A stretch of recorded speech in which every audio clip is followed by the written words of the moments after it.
cut a week after he broke his arm in the Argo locker room. 2nd and 5, flat pass. Ricky Williams is getting all kinds of work, and once again, Brian Clark is the linebacker who makes the tackle to hold Williams shy of the first down. Well, it's a big task for Brian Clark, who is the leader of that Calgary defense. He's got to spy Ricky Williams. Ricky Williams flies out to the flat, gets the pass. Well, 48 for the Stampeders has got to be there, and he does. He gets over there and brings down the former Heisman winner short of the first down.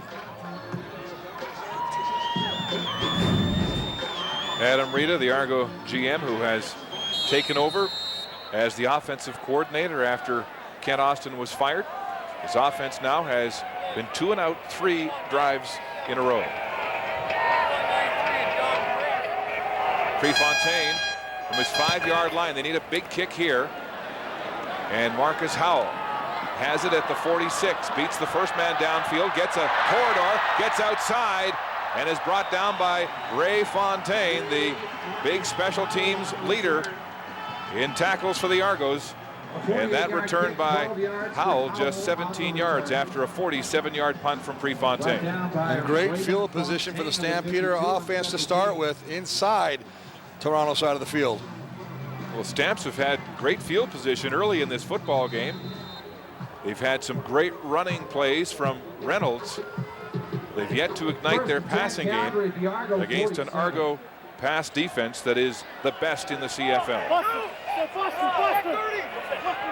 Elijah Thurman, the lone man on the short side. That's where Burris looks. Quick shot to him, and he steps out of bounds, shy of the 40. And beating the Argos' best cornerback, Jordan Younger, for a gain of 6. Well, they go quads to the field. Thurman to the short side, one-on-one coverage. He just breaks it off to the sideline. Nice pitch and catch. But what's going to happen is they're going to go deep on this. Watch him jump it, and it'll go down. That's an example of Steve Parato using formations to try to make the Argo defense declare itself and make it more of a vanilla defense when you put 4 receivers to one side.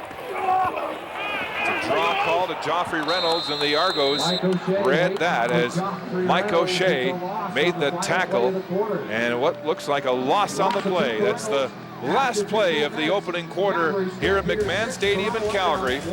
2 field goals for the Stampeders and a 6-1 lead.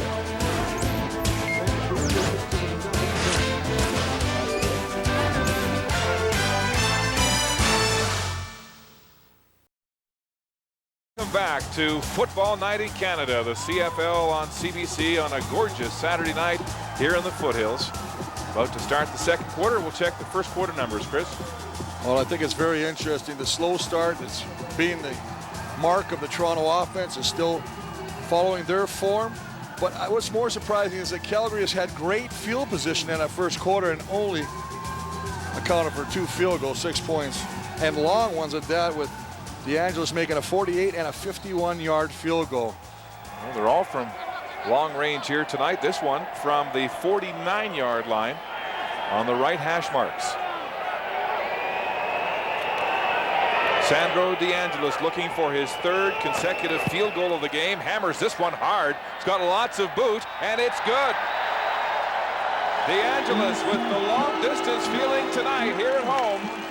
His 3rd straight field goal, 48, 51, and 49 yards out. Well, his 45th field goal of the season.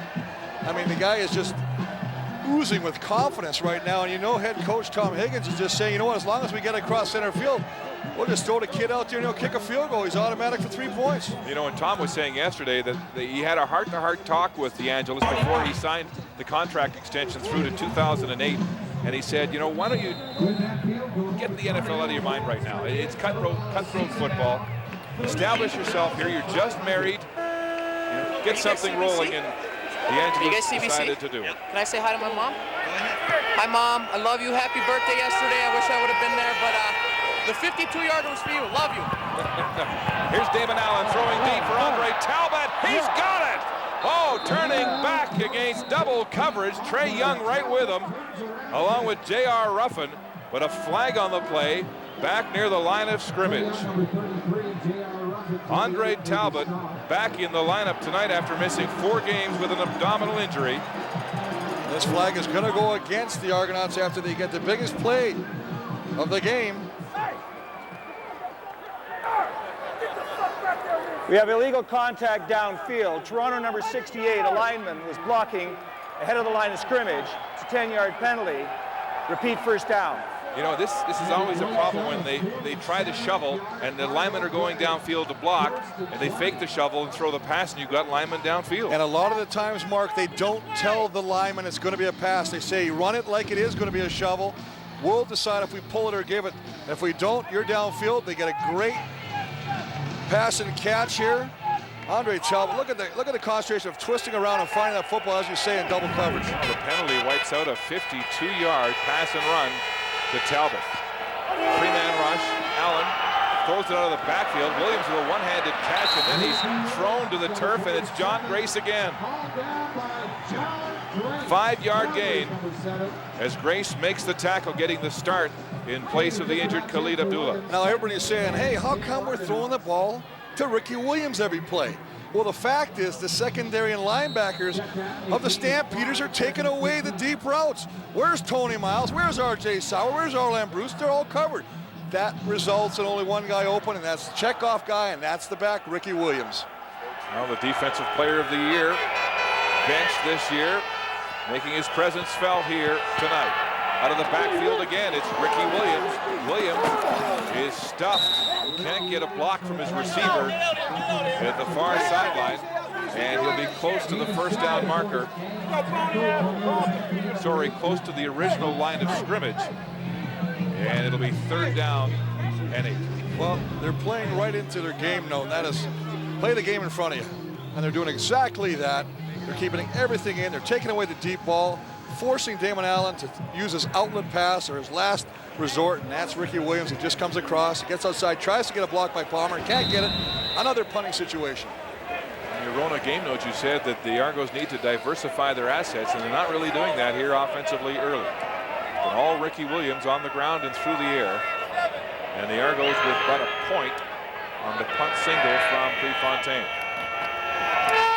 Prefontaine, another low spiral, deep though to Marcus Howell at the 23-yard line. Howell showing some speed now, trying to get outside. Real Johnson in there with him, and he's ushered out of bounds by John Williams. A 49-yard punt, just a 6-yard return.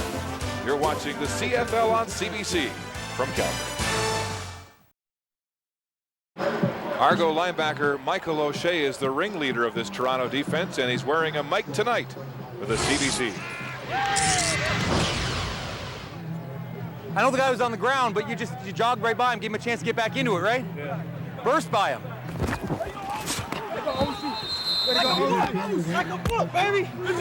Hey, he's gonna give that ball up too. He's gonna give that ball up. Was he? Oh yeah. He's gonna give that ball up, fellas. Well, that's interesting. O'Shea anticipating a fumble from Joffrey Reynolds, who's fumbled 5 times this year. And a bullet pass intended for Jermaine Copeland, but a flag on the play. And the indication is interference in that Argo secondary. Chuck Winters was the defensive player in the vicinity. Well, late flag thrown on the sideline. Both sides pointing in each other's direction, but they're checking with Mike O'Shea, the captain, which would indicate against Calgary. Come on, boy. Come on, boy. Legal interference. Calgary 62, downfield blocking. Penalty is declined. It becomes second down. That's John Comiskey, the second offensive lineman charged with blocking downfield. Mike O'Shea, wearing the mic tonight, celebrated his 36th birthday this week and has a whole new training regimen, he was telling me yesterday, that has allowed him to extend his career, lifting less heavy weights, working more on speed. Track work with Desai Williams, the former Olympic sprinter in Toronto. Here's Burris throwing to the wide side, and Kenyon Rambo wide open in coverage by Khalil Carter, who is filling in at that wide side corner spot tonight for the injured Byron Parker. Well, first time you need protection from your offensive line, because this play takes a long time to develop.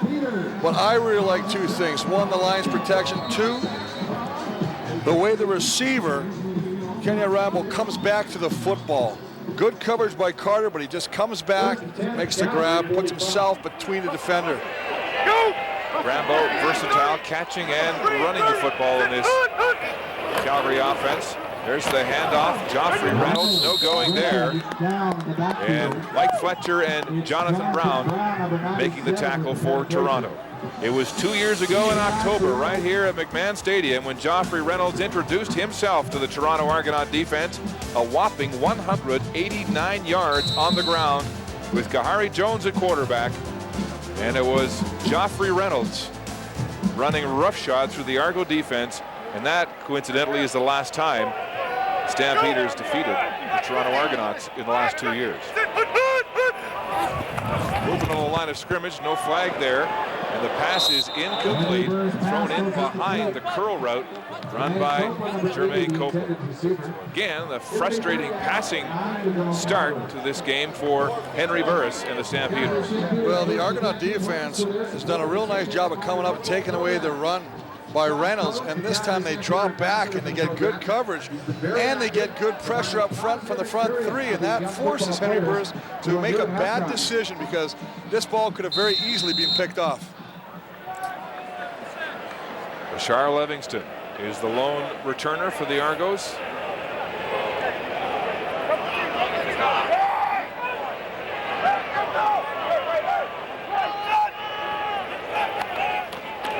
Burke-Dales with a high, deep punt, pushing Livingston to his 9-yard line. Bashar Livingston gets outside using his speed that he's trapped at the 10. There's a flag down up near the 30. A 55-yard punt by Burke-Dales and just a 6-yard return by Livingston. And what great hustle by Mark Calise to come all the way down and chase him back to the short side of the field and bring him down before he can get into the wall.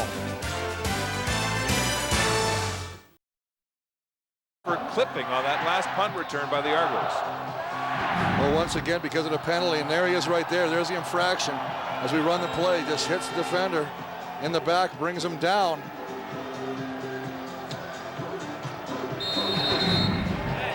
And once again, the Argos will have poor field position to start this drive. Last series started at their own 10, now they're at their own 5. Keeping in the backfield, the handoff is to Ricky Williams, gets past John Grace. And a first down for the Argos, trying to dig their way out of poor field position, using big Jeff Keeping as a blocker. A blocker, but they also run a double tight. 2 tight ends, stretch out the defense, give a better area for Ricky, because he's going to run power. You see the double tight, all it is straight up. It's just going to be straight up, nothing fancy, gets to the hole, shakes off the tackle by John Grace, picks up nice yards. Gain of 11 on the first down run by Ricky Williams. And they go right back to the running back. Off tackle, cuts upfield, finds some daylight, and gets to the 25-yard line. And a gain of 8 on first down. Mark, I thought there were some interesting comments being made about Ricky Williams, and that is, this time back after the break, he understands this game better than he first came up to the Canadian Football League.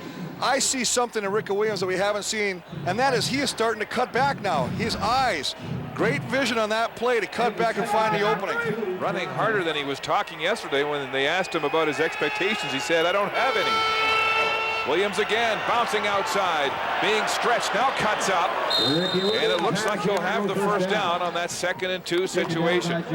But Ricky Williams was so nonchalant during the media scrum yesterday, saying, hey, I've done nothing for the last 2 months. I don't have any expectations. Boy, he's playing pretty well. Well, he's a guy that doesn't like to reveal anything about it. He's very private, doesn't like to talk about himself, doesn't like to talk about how he works for the game. He says when the game comes, that's when I'll handle it. Whatever comes, comes. That's it. That's his attitude. It's just a come see, come saw attitude.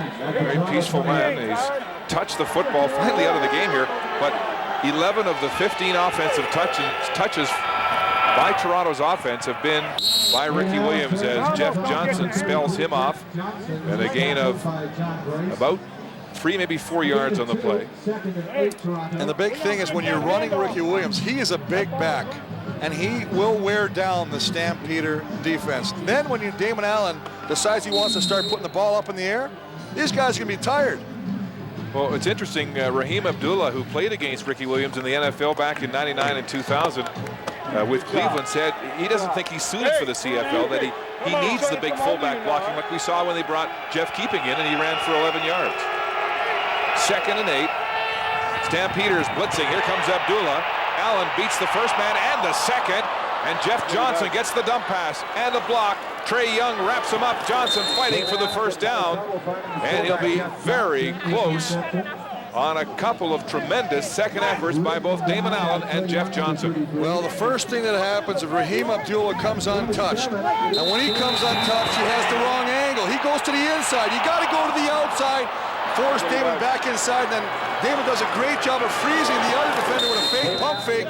Guy leaves his feet, moves inside, completes the ball to Johnson. Smart football by Damon Allen. It's close, and so Budstein has called for a measurement, and they'll be about a yard short of the first down. 3rd and 1 for the Argonauts. And now the decision for Adam Rita and Pinball Clemens. Do you go for it here with the ball on your own 37-yard line in a 9-1 football game? And you're conversing right there with Charlie Carpenter, the offensive line coach, as well, taking his opinion into consideration.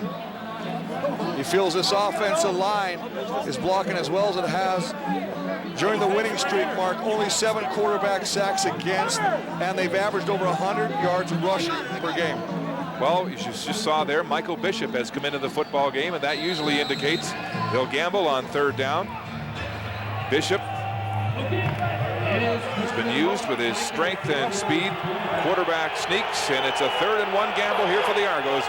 And they draw the Stampeder defense offside as the flag hits the turf. Great job by Michael Bishop to give the hard count first. Go! He just runs up to the line of scrimmage, yells it, the 2 interior defensive linemen jump. That's how you get the first down the easy way. Calgary 92. It's a 5-yard penalty, becomes first down. Sheldon Napastuk is given the infraction, but that whole defensive line crashed down. Well, a lot of times the quarterback on that 3rd down gamble will just go. It's first sound. He yells out go. Defenders took a chance. Napastuk and company thought they could beat it. They were offside. First down Argonauts. Jeff Johnson stays in the game, spelling Ricky Williams. He gets the handoff up the middle, gets as far as the 45-yard line. Gain of maybe 3 on first down. Well, they're doing a nice job of getting Ricky Williams and Jeff Johnson, who's in place of Ricky Williams, involved in a football game. I'm a little curious of where Tony Miles is. Tony Miles, who's had outstanding games against the Stampeders last year with 3 touchdowns in 2 games, hasn't even had a ball thrown in his direction this afternoon.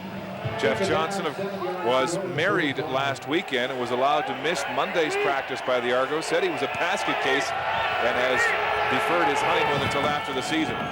Here's Allen throwing now on 2nd. He'll run, crossing the line of scrimmage, and he has a first down.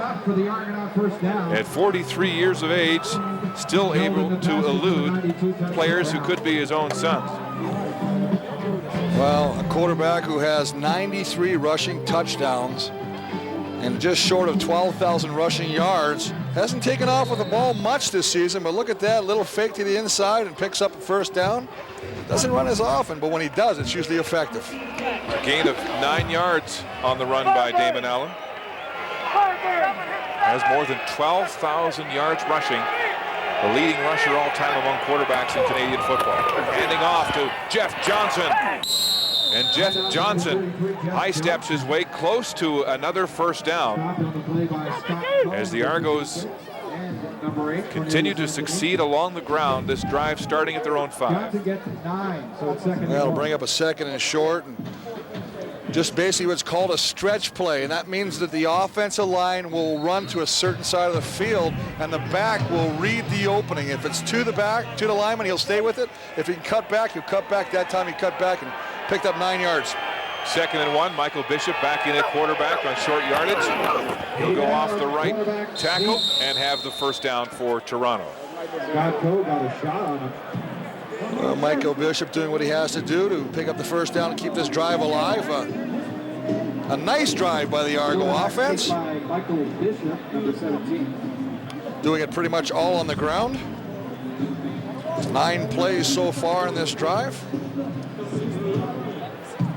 And Chris, this is the new complexion of the Argo offense since Adam Rita took over from Ken Austin.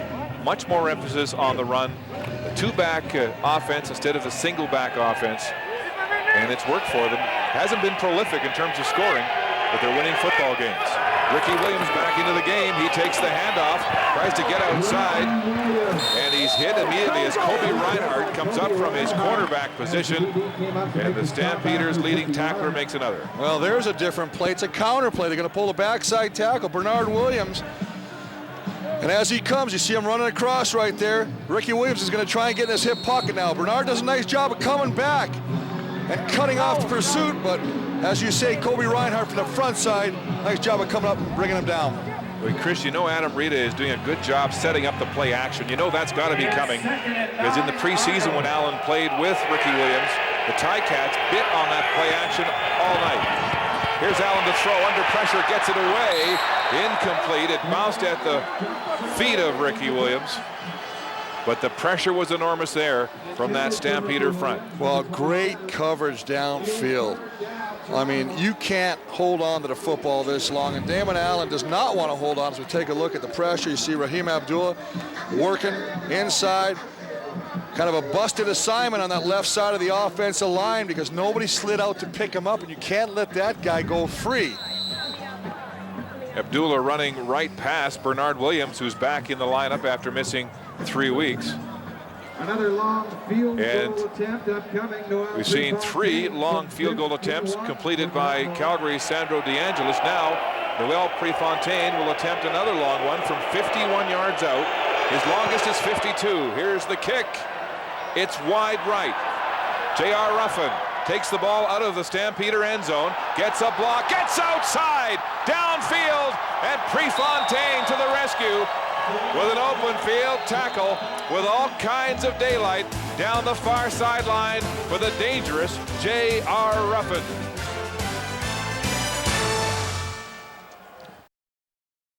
A 51-yard field goal attempt, then a nice tackle on special teams. Well, he's just going to try, and he looks like he just goes a little wide. He's just going to nonchalantly walk up and then realize he gets the corner. The returner's got him. Ruffin there. He's got a nice angle here by Prefontaine to bring down the returner. What a waste for the Argos. They had 12 plays, 61 yards in that drive, used up 7 minutes and 40 seconds, and came away with no points. Play action now. It's complete to Nick Lewis, and Lewis, skipping down the near sidelines, will have a Toronto, or rather Calgary, first down on his first catch of the game. Well, you're wondering where Nick Lewis was, where Jermaine Copeland is.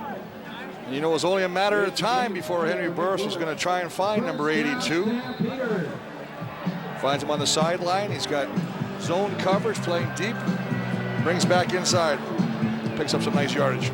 Lewis rotating with the rookie Ron Johnson in this football game. A 21-yard catch and run on that last play. On the ground this time. Joffrey Reynolds, big hole. And Kevin Iben makes the tackle. Iben back in the lineup after missing last game with an injury. Gain of 7. Well, I've been impressed by both offenses, the way they're running the football. They are running hard. Joffrey Reynolds and Ricky Williams are punishing the defenders. You know, Kevin Iben's got that shoulder. I don't know how many more hits he can take like that. Again, 4 receivers to the wide side for Calgary. Elijah Thurman on the short side. Burris rolling right away from Eric England. Now he throws to the sideline, and it's incomplete. Kenyon Rambo was the intended receiver. Khalil Carter was right there in good coverage. Well, good speed, though, also by Jonathan Brown and Michael Fletcher, because it looked like that Henry Burris might have got that corner, and he could have turned it up, ran with it, picked up a first down. So another punt situation. Just going to come from the backside. Look at the hustle by England and Brown. There you see Michael Fletcher forced Henry Burris to throw that ball. Once again, this potent Calgary passing offense struggling against a smothering pass defense from Toronto as Bashar Livingston stands at his 10-yard line to await this punt from Burke Dales. A high punt, good hang time. Westcate's downfield. And now reversing his field. Levingston looking for blocks, surrounded, and Ryan Clark is first to get him. A 40-yard punt, a 5-yard return, and a late flag on the play as tempers begin to boil over on the football field. We'll sort it all out when we come back to Calgary.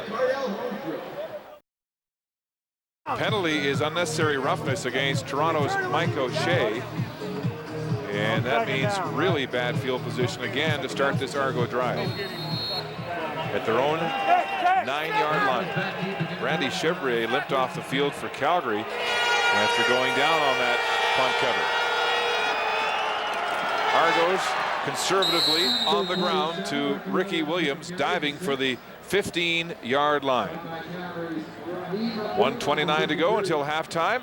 Canadian Tire at the half. Elliott in the panel. Frerzi, Millie, and special guest Darren Flutie. We'll analyze this exciting first half of football, and then we'll take you back in the day with former Stampeder running back Lavelle Coleman coming up on Canadian Tire at the half. 2nd and 4 after the 6-yard gain by Ricky Williams. 6 receiver set for Toronto. A look into Tony Miles, and he should have had it. Incomplete. Argos have to punt. Tony Miles, who had coverage by Krantz Clemens, broke it into the middle of the football field. Ball was delivered right there, a little slant pattern. Just could not squeeze the ball. Nice decision. It's right there. It's right through the hands. That's one that Tony Miles would like back. Usually, they would have gave them a first down mark, and now they forced the punt situation. Yeah, with 1:09 to go, and the Stampeders now looking at good field position change here in their favor. Prefontaine standing at his goal line. Marcus Howell back for the Stampeders. Prefontaine running the clock. No, it'll go on the kick. And he gets a beauty away to the 46. Howell across midfield. A flag on the play. Gets outside, trying to get past John Williams. Another flag. So 2 flags down as the returner Howell is forced out of bounds. 49-yard punt for Prefontaine, a 23-yard return. And this might well be coming back. Well, it'll go against the Stampeder return team. And they gate that good return by Marcus Howell. The officials conferring. There were 2 flags dropped, so that might be the thing they're talking about.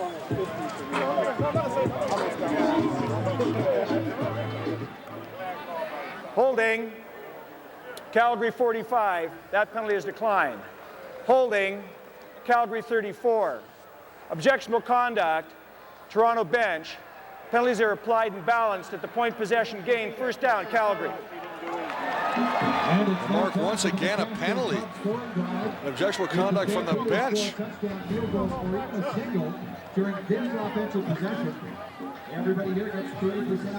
Yeah, see, there's a holding, but the one on Fletcher's not bad. He's got him inside, stretching the jersey, but I don't see the hands around the back. But Walter Spencer and Gilles Lesy are the 2 Stamps given the penalty, and Pinball still looking for an explanation for the call against the Argo bench, coming shortly after the unnecessary roughness penalty taken by O'Shea.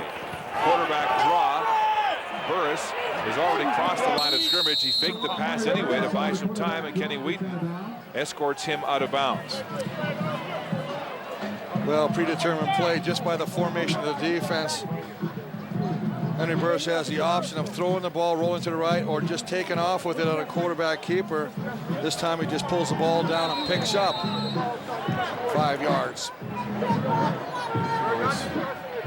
Argo defense has been suffocating again here tonight as Pinball continues to make his case. 2nd and 5. The ball's away and complete to Nick Lewis at full hop, and then he hurdles the Argo defender. That was Khalil Carter, and he has a fashionable first down for the Stampeders with 43 seconds to go to the half. Well, anytime you get the ball in the hands of your playmakers, good things happen, and he's just going to run a crossing route. Gets a little separation from Michael Fletcher, who's playing with the knee brace, but look at him hurdle the first attacker. Now, when we did the Saskatchewan game, we saw him hurdle the defender for a touchdown, so he likes that play. 15-yard gain for Nick Lewis, who had 118 last week against Winnipeg. Burris rolling away from pressure, throwing wide side, and he throws it away. Jermaine Copeland was the intended receiver, and Burris slow to get up. Well, Burris is looking right at the official saying, Mike O'Shea hit me late. He was looking right at the official, says, what? You didn't throw the flag? He can't believe that. Mike O'Shea might have got away from one with that one. We'll take another look. There's Mike O'Shea right there. He's going to come around the corner. You're going to see him come late as he flushes Burris out. Now there he is. Oh, that's a late hit. That's almost a helmet-to-helmet as well, but no call, no flag. Burris incredulous as he pleads his case to Bud Steen. Second down, 10 to go. 36 seconds on the clock. And there's movement on the Toronto side as Jonathan Brown comes across, flags down. Yeah, Jonathan Brown trying to anticipate the snap count, get a jump on. Offside, Toronto 97, 5-yard penalty, still second down. Definitely within Sandro DeAngelis' field goal range as Burris takes the penalty. He's just trying to get a jump on Alexander Gauthier, this left tackle. I think Henry Burris doing a nice job of mixing up the snap count, not always going on the same count. He was putting his helmet back together there after the hit by O'Shea. Oh, he got rocked on that one. 2nd and 5. Calgary. Burris with lots of time. And he's got a completion at the near sideline to Elijah Thurman. And another Calgary first down with 32 seconds on the clock. Well, they're only going to rush 3. The Argonauts send their 3 defensive linemen. And Henry Burris has all day to throw this. He's just going to sit back there. Nice throwing lane. Allows Thurman to come back to the ball. Drive the defender off and then come back to the football.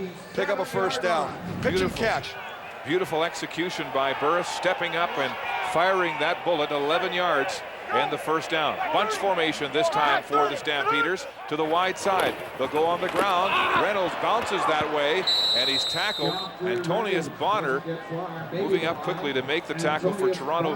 Really depend on their linebackers to cover, make the big tackles, and pressure the quarterback. Well, interesting as well was Orlando Steinhauer. The safety was up tight to the line of scrimmage as well. Now we've seen that formation twice with the bunch to the wide side, and they'll run opposite with Reynolds. This time the Argos stuffed it. Veteran savvy to read that play and come up tight and hold Calgary to a gain of 1. 2nd and 9. Burris in the pocket, throws the ball short, and looking for Elijah Thurman coming back to the ball, but again, there was lots of pressure on the quarterback. Well, this throw is exactly a result of the pressure because Henry Burris threw this way before he wanted to. He had the receiver, again looking for Thurman in the middle. Thurman had his man beat. The pressure got to Burris, he threw it quick and into the ground. And so typical of this Argo defense to begin to tighten up when they get close to their own end zone. And once again, they stop Calgary from scoring a touchdown. And Sandro DeAngelis will attempt his 4th field goal of this first half from the 35-yard line. The kick is up and good. It'll be a 34-yard field goal officially now as they correct that. And the 4th consecutive field goal of the game for DeAngelis. But once again, the Stampeder offense moves the football and stalls, but as you say, you got to give credit to the Argo defense because they do a nice job of coming up with big plays when they have to, forcing DeAngelis to kick the field goals. And you know what? Unfortunately for the Argonauts, they're going against probably the hottest kicker this side, maybe Paul McCallum, as far as success rate. Pinball Clemens with some words to Damon Allen, just 7 seconds on the clock. But talking about the Stampeder offense stalling in the red zone, if there's been one flaw in the offense this year, it has been their inability to score in the scoring zone. Last week against Winnipeg, even though they blew them out, they had 3 chances inside the 20, and each time they had to settle for a field goal. Well, they've been in the red zone inside the 20 44 times coming into this ball game, and only 20 touchdowns. Well, Chris, 7 seconds on the clock, and the strong arm quarterback, Michael Bishop, is in, and so is Bashar Livingston on the short side, looking for one big bomb, and they load it up. Here it goes. Livingston running downfield, and the Stampeders in a prevent defense have an interception. Kobe Reinhardt with his 6th interception of the season. on the last play of the first half. Argos throwing a Hail Mary, why not? Last play, and it's intercepted by the ball hawk, Colby Reinhardt. Let's go to the sidelines now, and here's Steve with Tom Higgins. Thank you, Mark. Tom, before this game began, would you have predicted that all your offensive scoring would have come from your place kicker? No, you wouldn't think so, but that's okay. At least we're getting some points on the board, and now we just got to regroup and have a good second half, but it's going to come down to scoring some touchdowns here. The way the Argos have been using Ricky Williams in that first half, would you expect to see some play action in the second half? Oh, I'm sure they can add to it, but they did a masterful job of mixing them on in, and they're actually moving the ball not too badly, but we're holding and bending but not breaking right now. Thank you very much, Tom. You're welcome. My pleasure. Good luck in the second half. Guys? Steve, Tom Higgins taking a page from the Argo playbook, the bend, don't break defense, the story of this first half on both sides of the football.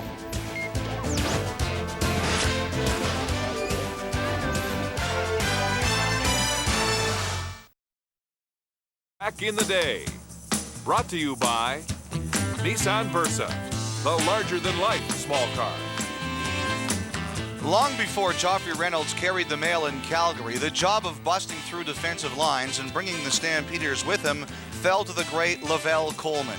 From 1963 until 65, Coleman averaged nearly 1,500 yards, all of those seasons still among the top 10 in club history. But his greatest day came in 1964. The league's most outstanding player single-handedly chewed up 238 yards of turf at Hamilton Civic Stadium, still a Calgary record.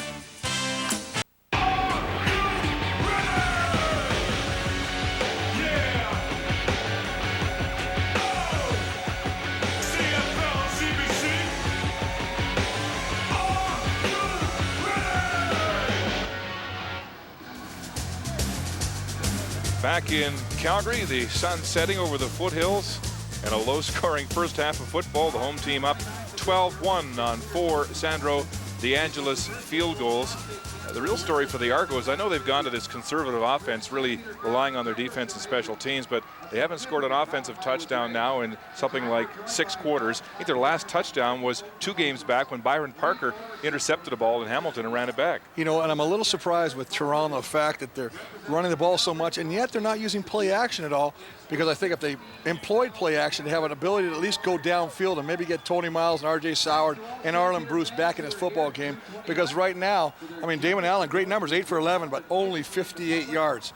Not going to do it. Some pretty talented receivers like Tony Miles and R.J. Soward not being involved in this football game. Just about ready to start the third quarter here. Right now, let's go to the sidelines and here's Steve with the pinball. The Argos defense did a pretty good job in shutting down the Stampeders offense, but Michael, what about your own offense? Any concerns?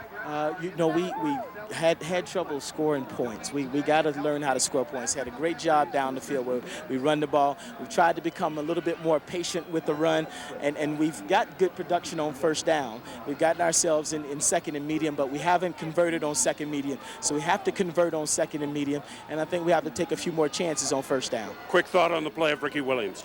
Ricky's been solid. He did some real good things in the first half. Looks like he's getting his legs back under him. We have to find a way to score points, though. That's the key. Thanks, Pinball. Good luck in the second half. Thank you so much. Appreciate it. Mark, Chris, up to you. Steve, the Argo defense believes that if it holds its opponents to 20 points, they can win the football game, expecting the offense to score at least a couple of touchdowns, throw in a couple of field goals. So that's the tall order for the second half. Well, if you want to throw stats out, Mark, I'll throw one at you. All right. Every time that Colby Reinhardt intercepts a football, Calgary's undefeated. He just got an interception to close the first half. So let's go home right now. Hey, let's close up. Sandro DeAngelis, the star of the first half with 4 long-range field goals. 4 for 4 and a 12-1 Calgary lead as he puts the ball in the air and kicks off this second half of football.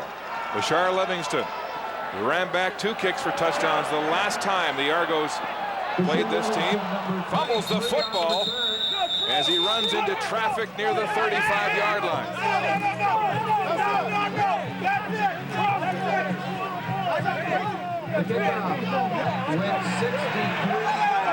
It's Calgary football as they sort out that Donnybrook at the Argo bench.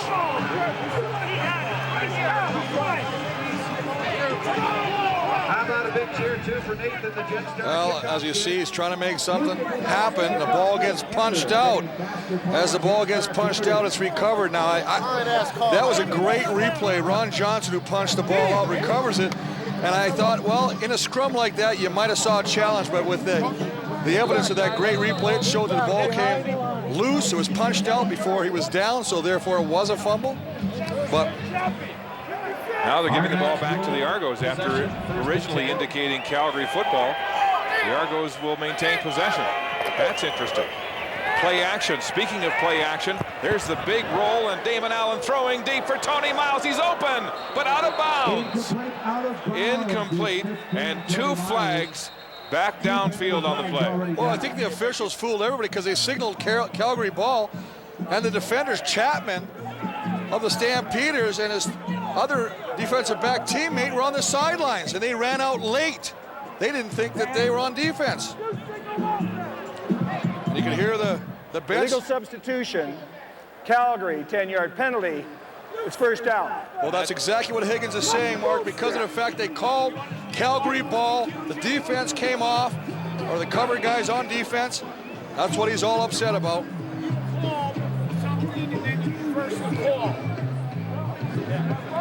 I'd like to see that fumble again by Livingston, although there is word down low that one of the Argos was at the bottom of the pile.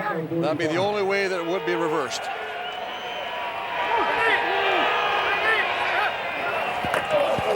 Allen in the pocket. Again, a short, high-percentage pass to Ricky Williams. A straight arm, and he's hammered and fumbles the football. Hit from behind. Stampeders say they've got it. It was loose. It's the second Argo fumble on this opening series, and the indication is Argo ball. Second down. Well, that's 2 times they got what's known as the Argo bounce. But a great example of staying with the ball. Demetrius Maxey from the backside, hustling, stripping the ball. Williams was the ball carrier. But again, recovered by the Argonauts. Here's their first punt. You see it's punched out by Ron Johnson. It looks initially, but you can see there's the ball right there, and it is indeed recovered by the Argonauts. Johnson pulled it out from underneath Livingston. And now a challenge has been thrown by the Calgary coach, Tom Higgins. It looked like the ball went right into Trey Young. recovered the fumble. Heads up, please, guys. There's the announcement from Bud Steen that the challenge of the fumble is underway by Calgary. Let's take a look again. Nice stiff arm on Koba. Look at Maxey as he strips that ball. Cornelius Anthony almost comes up with it. Now we got to find it. Can't see anything conclusive in that shot. Thinking of building a new home? Then visit CardellHomes.com or the Cardell Sales Center today. Prime lots available in 10 Calgary communities. Cardell Homes. Boy, those are tough replays to see. Calgary Stampeders. Ball right back into the hands of Ricky. Watch this. Boy, almost an interception. Fumble recovery by Anthony. Excuse me, and then of course Anthony had it for a moment, couldn't bring it in. You're right though, Mark, good eyes, it is. Looks like initially like he had a shot at it, but I think it's the guy beside him that's got the ball, but it may very well indeed be Ricky. Anthony had a chance, then Trey Young. There is no evidence on review to support the Calgary challenge. The play on the field is called as correct. Second down, Toronto. The Argos recover a second fumble on this opening series for them. Remember that for a challenge to be successful, the evidence has to be conclusive. We had a hard time with the video replays to pick that out. Therefore, the call will stand. Michael Bishop into the game at quarterback on 2nd and 2. Short yardage situation, double tight end formation, and Bishop up the middle. Michael Bishop in at quarterback for the Sneaks. And we'll wait till they sort out this pile, very close to the first down. The marker is just shy of center field. And Brian Park is saying they didn't get it. Check the spot. And it does indeed look like they'll be shy. Another third down situation for Toronto. I think they're going to come up just a little short. They had to get just about to the center field mark. Yard short. Yeah, good. Half yard to yard short. Well, that's a good yard. It will be third down, Argonauts.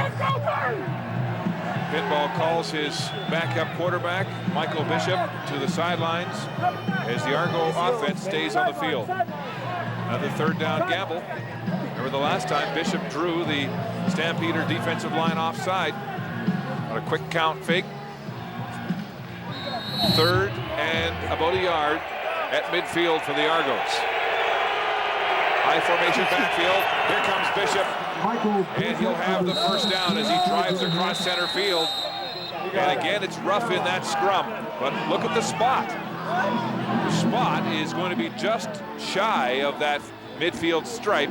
And that's where the first down marker is. This is going to be very close. And they'll have to bring the sticks again, I think. Well, again, this time, Michael Bishop, who drew the defense offside before on a quick count, decides to go on the quick count.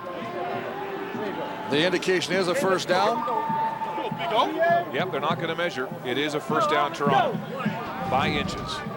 Well, just walks up to the line, go, first down. The advantage should always be to the offense as they know the snap count. The umpire, Bob Renikoff, had a good look at that drive and got a spot that gave the Argos the first down by inches. At midfield. Allen back to pass across the middle to Brian Crawford. Gets a good block from Tony Miles on Scott Coe and frees the fullback for a big first down on his first offensive catch of the game. Well, Tony Miles, who does not have a catch, although he dropped the pass in the second quarter, more than makes up for it with his effort here on blocking on Scott Coe. Look at that nice job of blocking him, allowing Crawford to get to the outside and pick up a first down. Working together. You're the winner. Report to the administration office. Queens grad with a gain of 18. Handoff to the short side. Ricky Williams with a straight arm and brought down on the play by Cornelius Anthony. But Ricky Williams running very effectively here this evening as we check his rushing so far. Well, you can see most of the thing. This evidence is right here. Is that he is a power back, and he's going to go right up the middle. But we've seen him make some nice cuts, which is something we haven't seen earlier on from Ricky Williams. Got a nice block on that play by the center, Chad Folk, to spring him to the outside. Bishop again on 2nd and 1, and he'll sneak it for the first down. So the Argos eating up time again and using the ground game and some nice throws out of the backfield to move the football. Let's check Damon Allen's pass distribution. Well, you see, it's not much and there's nothing. Here's the thing. They have not gone deep at all. It's all underneath, and Darren Flutie hit that at halftime, talking about the fact that he's taken the save patterns, but he's got to start going and stretching that defense. What is this, the Mutual Admiration Society tonight? Panel buffing you, now you're buffing the panel. Well, that'll change. It's only my first week back. First down, Argos at the 25 of Calgary. Allen out of the backfield. Williams drops it, picks it up. They're going to rule it incomplete. What looked like third fumble of this Argo drive, and it's incomplete. Pinball light and happy on the Argo sidelines. Well, good protection. And again, Damon Allen just happy, and it almost looked like Ricky Williams had possession of that football, and a nice job by him to take no chances. That looked like a sure first down play. It's 2nd and 10 now. Keith Stokes checks into the game now. It's slot back, wide side. Damon Allen, flush from the pocket by Chapman, gets it away. And to the near sideline, far sideline rather. And not much gain at all as Jeff Johnson makes the catch just across the line of scrimmage. And no gain on the play. And Jermaine Chapman, who came on the blitz, just found out firsthand how elusive Damon Allen can be. Just going to come in for the backside again, takes the inside route, or the rush if you would, and that allows Damon Allen to get to the outside. The best thing you want to do is force him back inside. So another offensive drive stalls. No gain on the play. And a 32-yard field goal attempt by Noel Prefontaine. And after missing in the first half, Prefontaine has his first field goal of the game and a 12-4 Calgary lead. Stampeders leading 12-4, 9:54 to play in the third quarter. With me now, Jim Barker of the Stampeders. Jim, headlines in Montreal this week that Don Matthews might be on his way out as the coach of the Alouettes. You were headed for Montreal. Can you comment on the story? It was very irresponsible journalism. It's very disrespectful. Coach Matthews has taught me more about this game than anybody else around, and it was unfortunate, and I don't know where it started, or it just absolutely was irresponsible. Is your situation here secure? I love my situation here. I don't want to go back on the sideline. I'm loving what I'm doing, and that's that's just where it's at. It's a no story. Thank you, Jim. Appreciate this. You may have cleared the air a bit. Well, it's no story. I have too much respect, and like I say, I have no desire right now to go back to the sideline. Mark? Thank you, Steve. Steve Armitage at the denial desk tonight. And the denials all around Montreal. Jim Pop as well saying the same thing. But it was a front page story in the Montreal Gazette written by Herb Zurkowski that created all kinds of stir. Bunch formation for Calgary on 2nd and 3. Henry Burris, lots of time across the middle, and Copeland has the football. And Clifford Ivory was draped all over him. They're not going to spot it. The Argos say he didn't make the catch. They're ruling it incomplete. Burris and Copeland are upset. Well, Burris is saying it's a catch. Copeland obviously is going to say it's a catch. Well, the way things are going, they're all desperate for a catch. The interesting thing is they've got a bunch formation to the left of your screen, and they've ran the ball both times they were in this formation before. This time they throw out of it. Looked like it squirted out. Looks like it squirted out just at the last second. Copeland going down, try and catch that ball. So the frustrations that plagued Henry Burris in that first half continue here to start the second, and Birkdales will punt. Keith Stokes, the man who was in trade rumors last couple of weeks with BC, is the lone man back for the Argos. And Birkdale's trying to angle it to the far side away from Stokes, and it bounces out of bounds at the 26-yard line. A 42-yard punt and no return.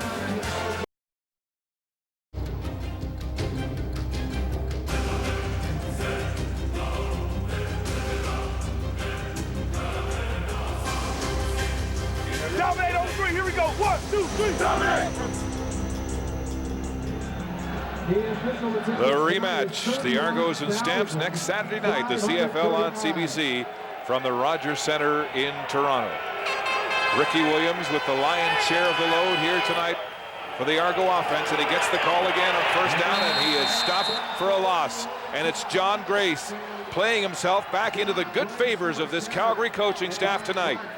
Well, when you got speed, you can come behind a block and make the play, and that's exactly what John Grace does. Here he is here. Now watch him come around. He comes underneath the block. Normally, as a coach, you're told take the block, force the back inside. His speed allows him to run around that block and make the play. And a loss of 2 on the play, on the tackle for a loss by John Grace. 2nd and 12. Tony Miles alone on the short side. Allen escapes the rush. Now he'll run. Look at the daylight. Damon Allen sliding across the 35. Thinking better of trying to run past Trey Young. And a big first down. Well, 4 receivers to one side. Single receiver to the short side, and just opened up. It parted like the Red Sea.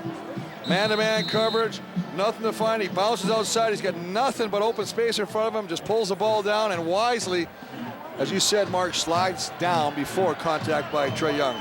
It's a 20-yard gain, Chris, and a first down at the 45. That's the biggest gain by the Argo offense so far tonight. Allen in the pocket, sacked. Raheem Abdullah, the sack leader for the Stamp defense with his 8th of the season.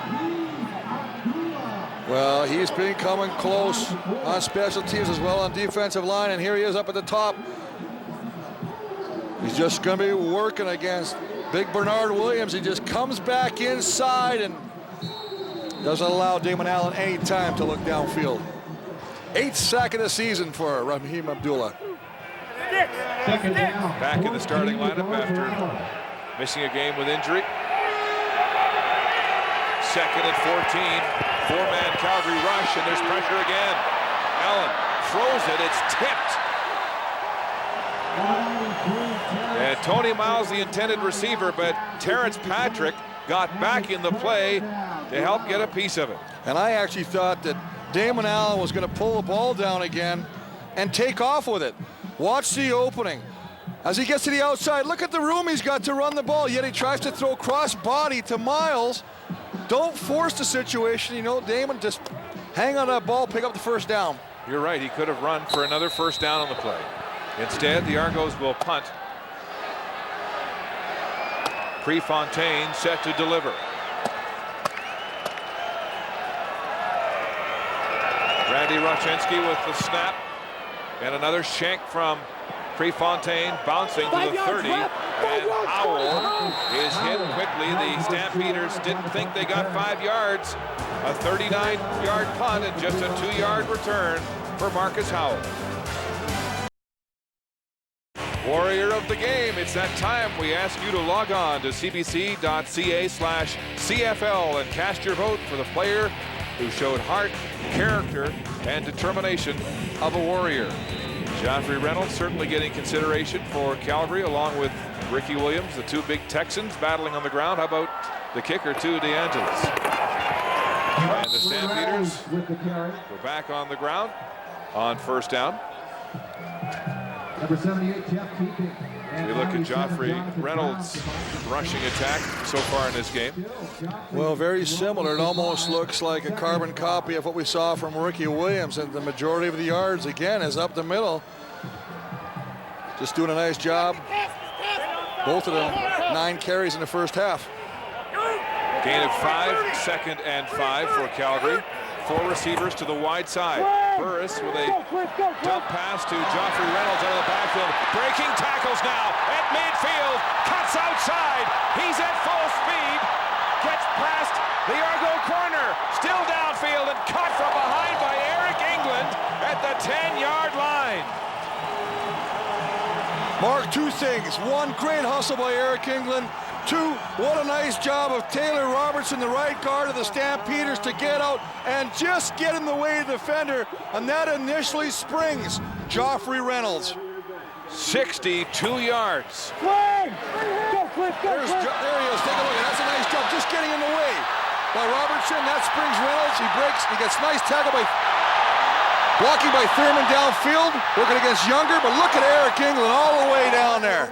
Good hustle. 62 yards, Chris, his longest reception of the season, and more yards in that play than he's had running the ball all game. Play action, another flat pass. Here's Wes Cates now out of the backfield, beats a tackle and hustles to the 1. Orlando Steinauer came up to fill from the safety position and couldn't stop Wes Cates. And this is the diversity that Calgary has. Well, and surprisingly, that's the first time we've talked about Wes Cates today. He's really been an important cog in this offense for the Stampeders. 1-2 punch. Reynolds and Cates. Haven't seen much of Cates, seen a lot of Reynolds, but the youngster gets it down to the 1-yard line. Out of California, being touted as a Rookie of the Year candidate by the Stampeders staff. They'll spot the ball just across the 2. First and goal from the 2. The handoff to Reynolds, and he's slammed in the backfield and gets back just across the line of scrimmage. The big DN, Jonathan Brown. And a measurement here. Boy, great penetration by Jonathan Brown, the defensive end, to slice in there. And he's just going to come right in here. Now look as he beats the block and he meets Reynolds just as he gets the ball. If you cut that guy off, it's a touchdown. You cannot let penetration inside from an outside defensive end. So 3rd and inches, and the Stamps can still get a first down before crossing the goal line. 3rd down gamble at the 1-yard line for Tom Higgins' Calgary Stampeders, looking for the game's first touchdown here late in the 3rd quarter. Double tight and bunch formation. Burris quarterback sneak to the end zone. No signal yet. Oh, this is going to be close, Mark. And they'll measure again. That was a great call by you, and the fact that you said they could still pick up a first down, so the touchdown was, as much as they'd like to have gotten that, the first down is just as crucial. And we will get another measurement here. Look at the ball, about the length of a football from the goal line. Well, we talked about the toughness of this Argo defense versus the pass. They're doing a nice job of showing they're pretty tough against the run down here as well. It is a first down. 1st and goal now for the Stampeders against an Argo defense that allowed just 2 touchdowns in the last 5 games offensively. Well, he just tucks the ball down, gets behind the center, Comiskey, McNeil, and Robertson, and picks up the first down. So the Argos dig in. They'll move the ball to the 1 on 1st and goal. Noah Cantor, the weekend warrior, in on the D-line. Handoff, Joffrey Reynolds! Touchdown!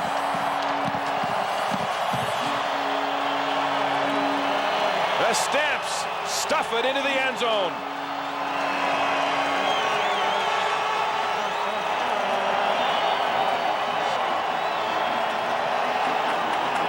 Joffrey Reynolds, 6th touchdown of the season. And just off the right side behind Robertson, Tyler Lynham create a little opening, and they also lined up the backs. Leslie was there. The point after by Sandro DeAngelis is good, and Joffrey Reynolds hits the end zone first tonight. Joffrey Reynolds punching it in from the 1. Well, it's a nice job, and here's the 2 backs. Look at the 2 backs. Here's Cates and Leslie. But I want you to watch the center as he pulls around. What a great job by Comiskey. The lead blocks by the 2 up backs. Look at 50. That's Jay McNeil, excuse me. He gets around from the backside guard. It's a beautiful job of moving all the way around to secure a lane for Reynolds to score. You know, Reynolds was a redshirt freshman at Houston when Ricky Williams won the Heisman in '98 at Texas. Grew up admiring him in high school and in college, and is hoping to meet Ricky Williams here tonight.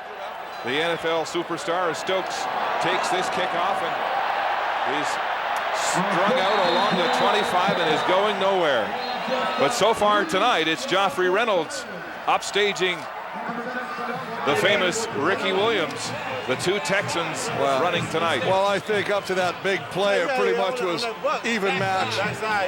Then Reynolds got the big play. He's pulled ahead in this race right now. Well, let's look at that running back matchup. Yes, along the ground, pretty close, but you're right, that 62-yard gain has tipped the scales in favor of Joffrey Reynolds, the University of Houston graduate. Said back in the day in Texas, they called Ricky Little Earl Campbell. The way he ran reminded a lot of people of the great Earl Campbell of the Houston Oilers. Damon Allen with a flag on the play, escapes pressure, and makes a completion to Keith Stokes. It is a first down catch, but this might be coming back. It's coming back. Raheem Abdullah makes a beautiful inside move. Holding, Toronto 65, it's 10-yard penalty. Repeat first down. He's working against Jerome Davis, and he moves inside and just gets tackled. Now watch, here he is right here. Watch the inside move. Fake stutter step outside and come back inside with a swim. Davis has nothing left to do but tackle him. Good call by the official. And really a good play by the line because they got to protect Davis. There's good times to hold, but it hurts when you get a nice completion. Yep. Allen pressure again, a screen pass to Jeff Johnson. Johnson looking for a block and is tackled back near the original line of scrimmage at the 25. Gain of 9 on the play. 2nd and 11. Well, usually when you're getting a lot of pressure, this is a great call. This time they try and chop or take the legs out from Abdullah, but run the screen. Get the defenders up the field, but they got such great team speed, that linebacker crew, Cornelius Anthony and company. They bring them down. And it's now 2nd and still a whack. 2nd and 11 for the Argos. Motion, receivers on the move. Allen under pressure, throws it to midfield, and it's intercepted. Brian Clark with a diving catch for the Stampeders. And the Argos turn it over in their own zone. Clark with his 2nd interception of this CFL season. And his first interception against Toronto since 2003 when he was a member of the Blue Bombers. But again, Damon Allen, awkward throwing style, throwing across his body. Mechanics are in question on that. You know you're not going to have pure accuracy, and the result, an interception by Brian Clark. Now pressure on the Argo defense again, giving up their first touchdown here tonight on the last series. Play action, Burris throwing the corner for the end zone. Copeland, he's got it. No, they're going to wave it off. The Argos say it was incomplete, but they're marking it as a catch at the 4.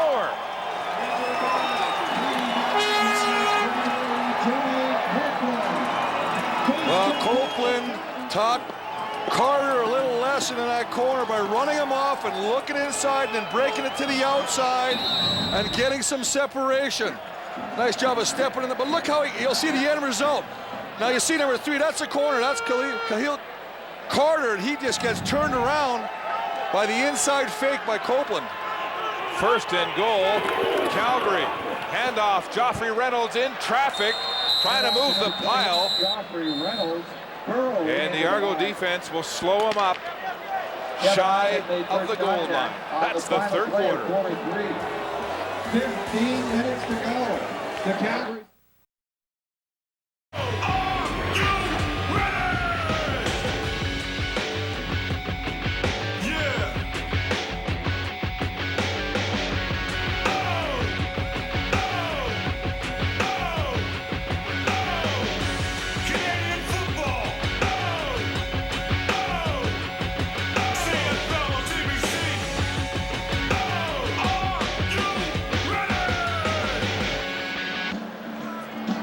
The 4th quarter is straight ahead, and this stalwart Toronto defense, which has not allowed a 4th quarter touchdown in 5 consecutive games, has that streak on the line here right now. It is 2nd and goal from the 2 for Calgary. Bunch formation again. Burris handing off, Reynolds diving, touchdown!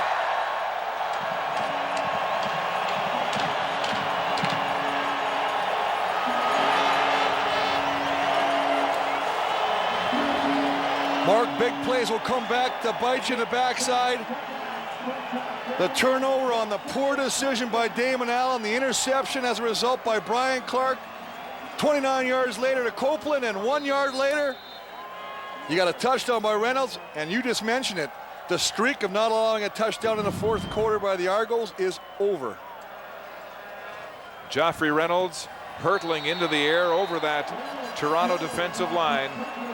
And his 2nd touchdown of the game, both short yardage plunges at the goal line. And what started off as a 12-1 halftime lead for the Stampeders has jumped out to a 26-4 lead early in the 4th quarter.